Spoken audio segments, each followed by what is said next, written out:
How to fix Steelseries headset mic not working. Now in this quick video, I'm going to show you couples of troubleshooting steps for you to be able to fix this kind of issue if your microphone is not working on your Steelseries headset. So on your physical headphones, there is actually two specific buttons, which is going to be the Bluetooth button and a power button.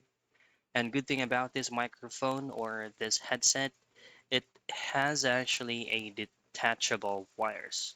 So what you can do on your end, your very first troubleshooting step, is to switch the end-to-end of your auxiliary cables. Now what you can try to do is to unplug the auxiliary wire from the headset and then switch it over into your remote control, see if it works for you.